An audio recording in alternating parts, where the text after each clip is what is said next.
So guys, makeup can do wonders, but only if it is done in a correct way. There are a lot of steps that you have to do in order to achieve a flawless base and a perfect makeup for your bride. So in order to do those steps perfectly, you have to have the deep knowledge about products, about skin. You have to know how to analyze the skin, how to understand the skin type, and accordingly क्या correct skin prep है जो आपको follow करना है.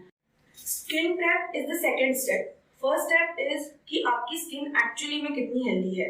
ये बात client को समझाना बहुत इंपॉर्टेंट है कि क्लाइंट को ये समझ में आना चाहिए कि उनकी स्किन का एक्चुअली हेल्दी होना बहुत इंपॉर्टेंट है. अगर स्किन हेल्दी नहीं है, अगर स्किन पे टेक्सचर है, तो वो मेकअप से दिखेगा. इनफैक्ट कई बार ये भी होता है कि टेक्सचर ज्यादा होने की वजह से मेकअप में वो और ज्यादा एनहांस हो जाता है. बट जब स्किन फ्लॉलेस होती है तो मेकअप भी फ्लॉलेस दिखता है, और ये बात काफी कम लोगों को पता होती है.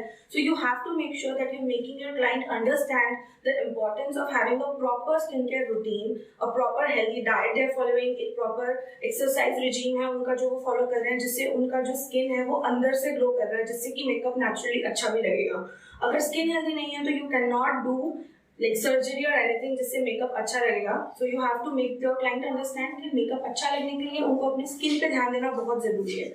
तो जब आप अपने क्लाइंट से फर्स्ट टाइम बात कर रहे हो तो you have to make sure कि आप उनसे उनका स्किन टाइप पूछ रहे हो, उनके स्किन के अंदर कोई उनको एलर्जीज होती हैं तो आप वो पूछ रहे हो, उनका डेली लाइफस्टाइल पूछ रहे हो. And if you think that there are some changes required then you are going to guide them through.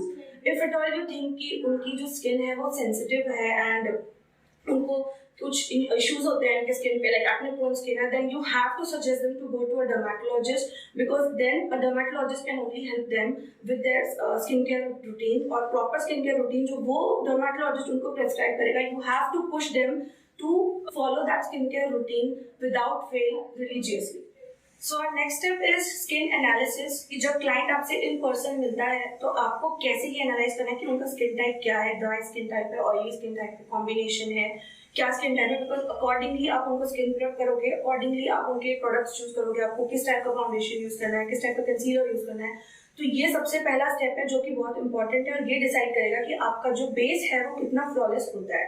ठीक है, अगर आपके क्लाइंट का स्किन टाइप ड्राई है और अगर आपने उसके ऊपर बहुत light water based moisturizer use कर लिया तो it is of no use, because जो वाटर बेस्ड मॉइस्चराइजर है वो 2 मिनट में स्किन के अंदर एब्जॉर्ब हो जाएगा and the skin will look dry again, और उससे मेकअप पैची लग सकता है. तो that is why it is very very important to first analyse the skin properly. जब आप अपने क्लाइंट से इन पर्सन मिल रहे हो तो आपको स्किन एनालिसिस करना है, स्किन और वेदर के अकॉर्डिंग स्किन जो है हमारी चेंज होती है. जरूरी नहीं है कि अगर समर में हमारी स्किन ऑयली है तो विंटर में भी ऑयली होगी. सीजन के अकॉर्डिंग हमारी स्किन चेंज होती है. कई लोगों की स्किन समर्स में जहाँ ऑयली होती है, विंटर्स में इट बिकम्स नॉर्मल और इट बिकम्स ड्राई.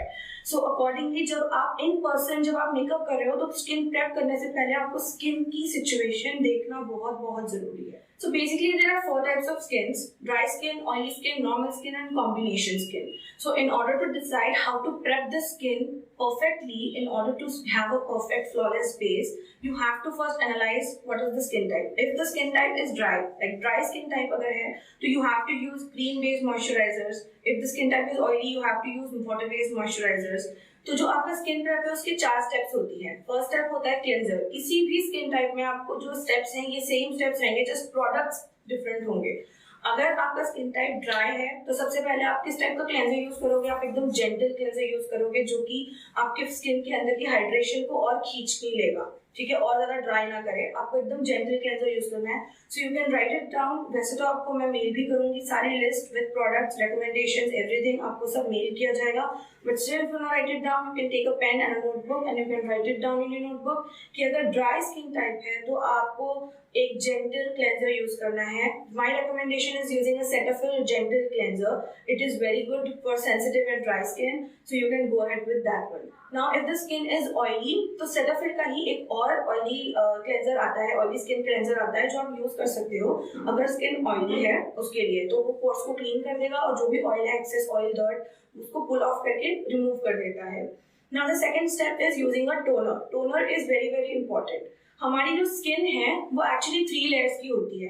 सबसे ऊपर की लेयर को हम एपिडर्मिस बोलते हैं, अंदर बीच की लेयर को हम डर्मिस बोलते हैं, एंड सबसे नीचे की लेयर जो होती है उसको हम हाइपोडर्मिस बोलते हैं.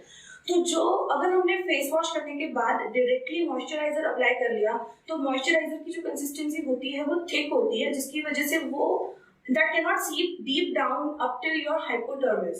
आपके हाइपोडर्मिस तक वो पहुंच नहीं पाता है। तो उससे एक्चुअली क्या होता है कि जो मॉइस्चराइजर होता है वो ऊपर से आपकी स्किन हाइड्रेट कर देता है, बट अंदर से हाइड्रेशन नहीं हो पाती है। So in order to avoid that from happening, you have to make sure that you are using a very good toner. My recommendation is using a rose water toner. If you want a budget friendly toner, आप rose water toner को use कर सकते हो।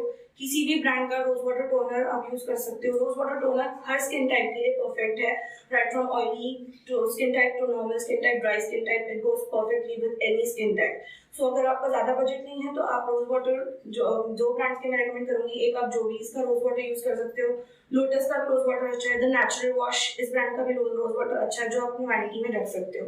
अगर आपका budget high and है तो आप पिक्सी का ग्लो टॉनिक टोनर यूज कर सकते हो। It gives a very refreshed glow, और जो आपका सेल रिन्यूअल प्रोसेस है उसको वो बूस्ट करता है, जिससे आपके डेड सेल्स रिमूव होते रहते हैं और आपकी स्किन में ग्लो आता है if you use it daily basis. आप अपने ब्राइड को भी रेकमेंड कर सकते हो कि वो अपने स्किन के रेजिम में भी इसको ऐड कर सकती है। जरूरी नहीं है कि आप सिर्फ मेकअप के पहले ही आपको यूज करना, आप रेगुलरली भी इसको यूज कर सकते हो।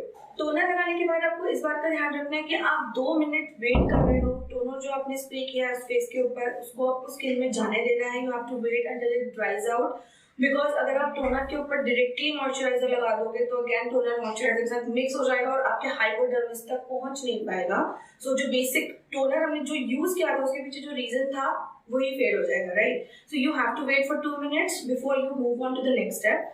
Our next step is moisturizing the skin. If you're dealing with a dry skin type, you have to use heavy cream-based moisturizers. There are a variety of cream-based moisturizers. If you want something in your budget-friendly, pocket-friendly, अगर आपको moisturizer चाहिए for dry skin, you can go for Cetaphil moisturizer. It is very pocket-friendly. It is dermatologically tested. It is non-comedogenic, so it is very much recommended by a lot of makeup artists and even dermatologists also.